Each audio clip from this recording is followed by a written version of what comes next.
Hello my lovely people, you're welcome back to my channel.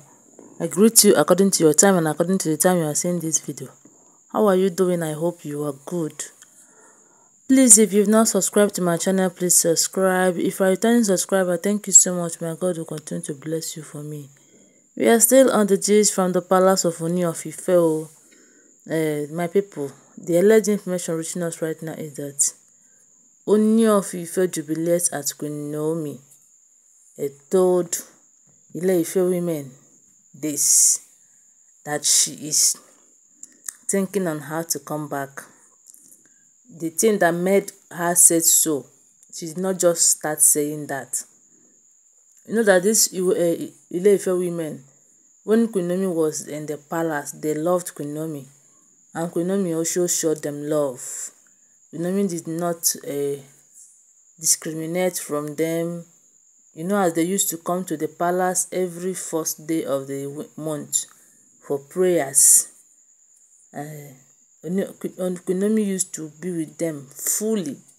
You know, even I know that sometimes Queen Naomi might be preaching with them or preaching for them because she is a prophetess, and you know. So, but all this while they have been coming and they did not see Queen Naomi. They have been asking of Queen Naomi. They have been asking Ooni of Queen Naomi. Ooni continues saying that after 1 week, Queen Naomi will come back. After 2 weeks, until even the women in diaspora start going for Queen Naomi, asking Ooni of Ife what is actually the problem.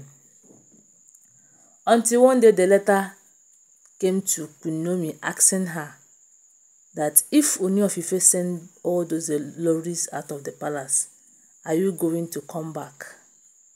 And you know, because Queen Naomi have once said it that she is not ready for any polygamy, and anything that will cut her life short, she is out of that. She's not in for that kind of thing.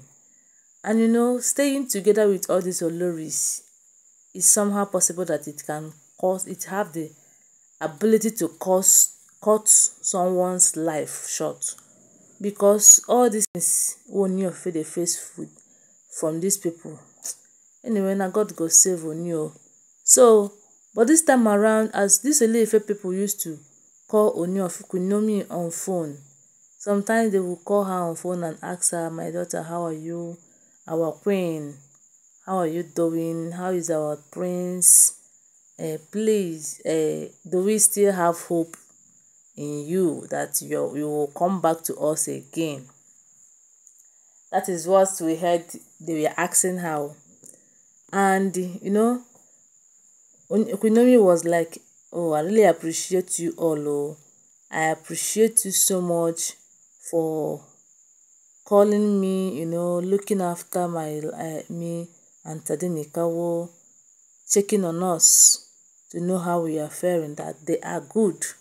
And they were like asking her, what is our fate? Are you coming back to the palace or not?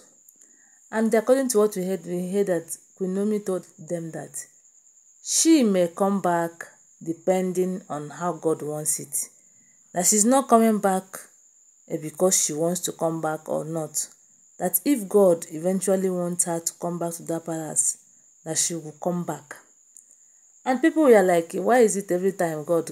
Yes, it's God that have the final say. Especially in this Ooni of Ife palace and Queen Naomi's condition in that palace. You know, Queen Naomi having a son and all the oloris, none of them have been able to have a son. And they want to have the son.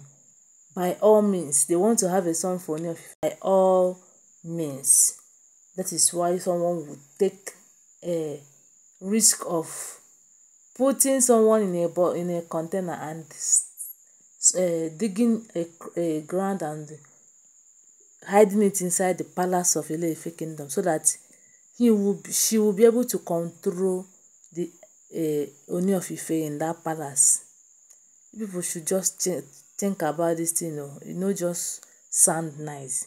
So that is why Queen Naomi is saying that she may come back, but that depends on how God wants it to happen. If God really wants her to stay back, to wherever she is. So be it. That she said that she's nothing, she's nobody that would change what God have said in her life.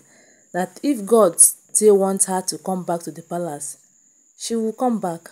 But if God doesn't want her, who is she to say otherwise? And with this, I know that she will come back because God would want her to come back for us. And the Ile-Ife women was like, we miss you so much. Please greet our Tade for us. So, and Ooni of Ife Queen Naomi was very happy that these women are checking after her, and they are checking on her. And when Ooni of Ife heard this from the women, he was very happy because he knows that he and the Queen Naomi is preparing a better way forward. And me, I'm saying that as Queen Naomi is about to come into this palace, let this be an avenue to chase all the oloris out of the palace. Number one, let them start with this Queen Naomi, Queen Mariam, that did one nonsense or the other. Let them hold on that thing that she did and send her out. I don't know how possible it is anyway, but I think it's a very good opportunity for her to leave the palace. And why we await other oloris, because one day, their own go review, and that fowl nyash, we will see it in full. So thank you so much for listening. I know that God will help us to bring back Queen Naomi to the palace of Ile-Ife kingdom. Why Ooni of Ife have to do the thing that he is supposed to do now? Anyway, he's serious about doing things now, but I'm not seeing any seriousness about him sending Mariam away immediately after hearing all these things. He still wants to hear from the Pira people before he will take action towards Mariam. Anyway, he's a king. He have the final say in his palace and towards his wives. So thank you so much for listening. I love you guys. Bye. Please, if you've not subscribed to my channel, please subscribe. If you're a returning subscriber, thank you so much. And also consider giving this video a thumbs up. Bye. Love you guys.